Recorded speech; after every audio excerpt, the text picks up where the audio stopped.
बंद दरवाजे कर।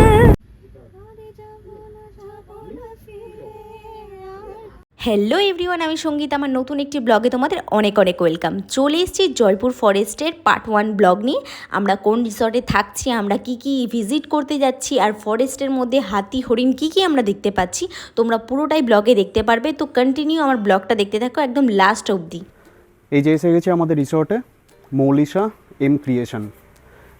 বেশ কিছুক্ষণ সময় কাটানোর পর, ফ্রেশ হওয়ার পর চা খেলাম আমরা, তারপর বেরিয়ে পড়লাম পুরো রিসর্টের ভিউটা ক্যাপচার করতে। চলো তোমাদেরকে পুরো ভিউটা ঘুরে দেখাই। আপনারা যদি গাড়ি নিয়ে আসেন বা বাইক নিয়ে আসেন, এখানে পার্কিংয়ের যথেষ্ট স্পেস রয়েছে। মোটামুটি এখানে 4টে কার পার্কিং হয়ে যাবে। আর বাইক পার্কিংয়ের জন্য এখানে রিসর্টের দিকে যাওয়ার যে রাস্তাটা রয়েছে, এর সাইডে বাইকগুলোকে পার্ক করে দেওয়া যাবে। এটা হচ্ছে রিসেপশন কাউন্টার, এখানে আমরা রেজিস্ট্রেশন করেছি। রিসর্টের ভেতরে যতই এগিয়ে যাওয়া যায়, খুব সুন্দর একটা সাজানো গোছানো বাগান দেখতে পাওয়া যাচ্ছে। তার মধ্যে এই ছোট্ট ছোট্ট কটেজগুলি তৈরি রয়েছে। পুরো রিসর্টটা এত সুন্দর গাছ দিয়ে সাজানো, পুরো ঘুরতেই একটা আলাদা আনন্দ। আর সুন্দর একটা ফুরফুরে হাওয়া। রৌদ্র বাইরে রয়েছে, যদি ডিরেক্ট রৌদ্রের তাপ হয় তাহলে হিটটা খুবই হাই, বাট এখানে সেরকম ফিলই হচ্ছে না। এখানে একটা কমফোর্টেবল একটা যে ওয়েদার হয়, সেটাই ফিল করছি। একটু ভেতরে আসতে এটাই হচ্ছে কটেজ। যত এগিয়ে যাওয়া যাবে এরকম ছোট ছোট কটেজ দেখতে পাওয়া যাবে। চলো যত এগিয়ে যাই আর তোমাদেরকে দেখাই। এটা হচ্ছে কটেজের ফ্রন্ট ভিউ। আপনারা যদি বুক করে আসেন তাহলে এখানে যে কোনো একটা গ্রুপ বা একটা ফ্যামিলি একটা কটেজে স্টে করা যাবে। এটাতে সিঙ্গেল রুম আছে দেখে বোঝা যাচ্ছে, আমাদেরটা ডাবল রুম, আমরা টোটাল 8 জন রয়েছি। যেরকম ঠিক দেখেছিলাম এন্ট্রান্সে যে একটা সুন্দর সাজানো বাগানের মতো এন্ট্রান্স রয়েছে, যত এগিয়ে যাচ্ছি পুরো ভিউটাই অলমোস্ট সেম। ভেতরে আরও আশা করি অনেক ভালো কিছু দেখতে পাবো। এটা হচ্ছে আমাদের কটেজটা। এটাতে 2টো রুম রয়েছে উইথ 2টো সেপারেট এন্ট্রান্স। 2টো রুমেই 2টো করে বেড রয়েছে। বেসিক্যালি এটা 4 বেডেড 1 রুম। তো আমরা 2টো রুম রয়েছি, আমরা 8 জন থাকবো বলে। ঠিক তারপরে এরকমই আর একটা কটেজ সিঙ্গেল রুমের। পরপর 3টে কটেজ পেরিয়ে আসার পর এখানে এই লেনটা শেষ হচ্ছে অ্যান্ড নতুন কিছু একটা ভিউ স্টার্ট হচ্ছে। প্রথমে দেখছি সুন্দর একটা আম গাছ, এখানে লিচু গাছও রয়েছে। এই জায়গাটা খুব সুন্দর লাগছে দেখতে। চলো একটু ভেতরে গিয়ে দেখা যাক এখানে কি রয়েছে।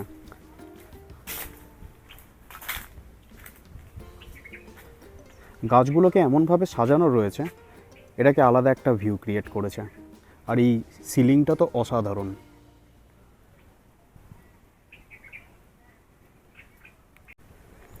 এদিকেও একটা রাস্তা চলে গেছে, এটা রিসর্টের মধ্যেই। চলো এগিয়ে যাই, দেখি এইদিকে কী রয়েছে। 2 সাইডে সাজানো বাগান, আম গাছ, লিচু গাছ, কিছু ফুল গাছ, টমেটো, বিভিন্ন রকমের। এটাকে এখানে বেগুন গাছ আমরা দেখতে পাচ্ছি, এখানে টমেটো গাছ। তো রিসর্টের মধ্যেই ফার্মিংও করে এরা, যেটা খুবই সুন্দর ব্যাপার। এই যে আমাদের এক বন্ধু ঘুরতে ফিরতে এখানে চলে এসেছে। ও দাদা, আপনি তো পাত্তাই দিচ্ছেন না। এই ক্যান্টিনের ভেতরে চলে এসেছি। এখানে মোস্ট প্রবাবলি আমরা আজকে লাঞ্চ করতে চলেছি। খুব সুন্দর সাজানো, যেরকম আমরা সাধারণত মেলাতে দেখতে পাই, হস্তশিল্প মেলাতে, সেই রকমই টেবিল চেয়ার দিয়ে সাজানো। কয়েকটা অন্যরকম দেখতে কটেজও রয়েছে। ওদিকে আমরা 3টে কটেজ দেখলাম, সেটা ডিফারেন্ট এগুলো দেখতে। এখানে কয়েকটা কটেজ রয়েছে, এগুলো একটু ডিফারেন্টলি দেখতে। এগুলো দেখতে অনেকটা মডার্ন। এটা একটা বসে আড্ডা মারার জায়গা। রিসর্টের নিজস্ব গোয়াল ঘরও রয়েছে এখানে।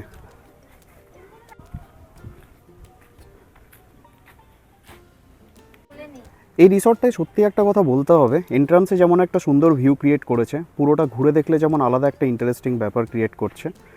প্রত্যেকটা কটেজও দেখতে খুব সুন্দর। আর সবথেকে ইন্টারেস্টিং ব্যাপার হলো এদের নিজস্ব ফার্মিং রয়েছে, যেখানে বিভিন্ন রকমের গাছ, বিভিন্ন রকমের ফুল সবজি এরা ফার্ম করে। এই পুরো এরিয়াটাই এই রিসর্টের।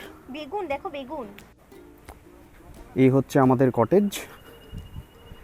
একটা এন্ট্রান্স দিয়ে চলো উপরে উঠে যাই। এটা একটা রুম, এটা আর একটা রুম। আর ব্যালকনির চেয়ারগুলো একটু সাজানো ছিল বোথ সাইডের রুমে। আমরা এক জায়গায় আড্ডা দেবো বলে সব এক জায়গায় করে নিয়েছি এখানে।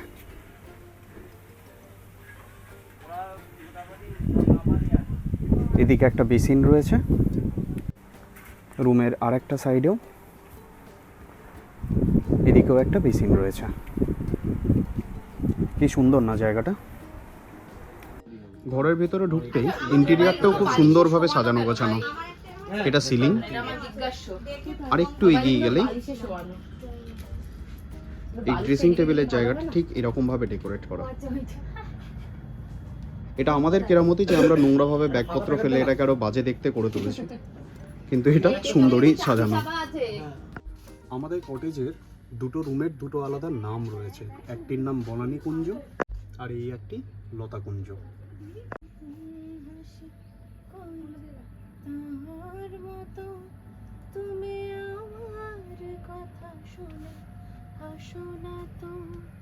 ना जाओ सैया छोड़ा के बहिया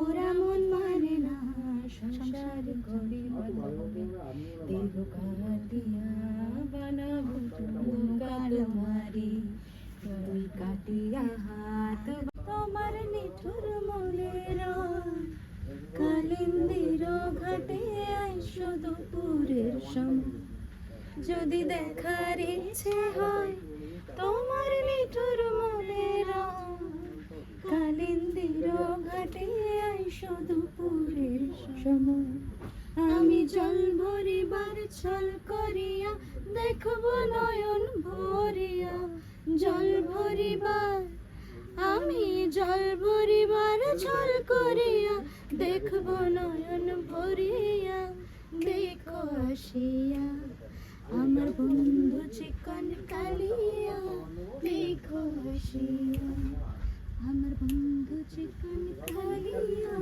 দেখো আসিয়া। রিসর্টটা খুব সুন্দর, সেটার কোনো মানে তুলনা নেই। সবকিছু ঠিক। গেটটা খুলতে লেট করা থেকে শুরু করেছিল, চাও দিল লেট করে, খুব খিদে পেয়েছে সেটাও লেট। দুটোর সময় টাইমিং ছিল, সেটা বলো।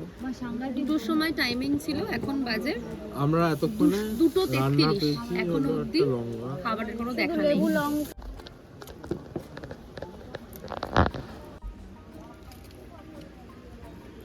খাবার কেমন লাগলো তোমাদের?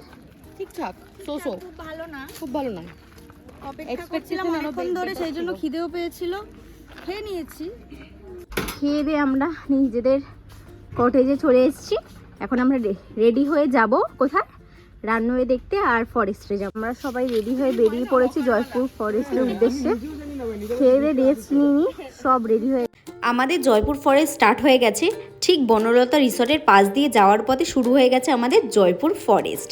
চারিদিকে দেখো ঘন জঙ্গল। এখন লম্বা আমরা চলবো মোটামুটি 10 কিলোমিটার, আর সেটা সময় লাগবে 20 মিনিট মতো। এখানে দেখতে পাচ্ছ চারিপাশে গ্রিন বোর্ড আসছে, মাঝে মধ্যেই দেখতে পারবে। দেখো ডান দিক বাদিক একটু লক্ষ্য করলেই বুঝতে পারবে যেখানে গ্রিন বোর্ডে লেখা আছে যে গাড়ির স্পিডটা একটু কমিয়ে চালাতে হবে, কারণ যখন তখন এখানে হরিণ বা হাতি এখানে যাতায়াত করতে পারে। তারপরে আমরা ঢুকে গেলাম ভেতরের একটা রাস্তায়। দেখো পুরো ঘন জঙ্গল, আশেপাশে কিন্তু কিচ্ছু নেই, পুরো জঙ্গল আর জঙ্গল। খুবই ভালো লাগছে, মানে পুরো জার্নিটা তোমরা উপভোগ করো, দেখবে তোমাদেরও খুবই ভালো লাগবে। তারপর আস্তে আস্তে রানওয়ের দিকে চলে গেলাম। অনেকটা আসতে হচ্ছে, রাস্তাও মোটামুটি খারাপই ছিল, খুব একটা ভালো তো থাকবে না অবভিয়াসলি। তো এই দেখো রানওয়ের মধ্যে আমরা ঢুকে গেছি। রানওয়েটা অনেকটা মানে 1.5 কিলোমিটারের মতো জায়গা নিয়ে, মানে আরও বেশিই বলা যায়। আর চারিপাশে দেখো অনেক বহু বছর আগেকার জিনিস, ওই জন্য দেখো মাঝখানে কত জঙ্গল হয়ে গেছে। এটি British runway in the time of world war 2।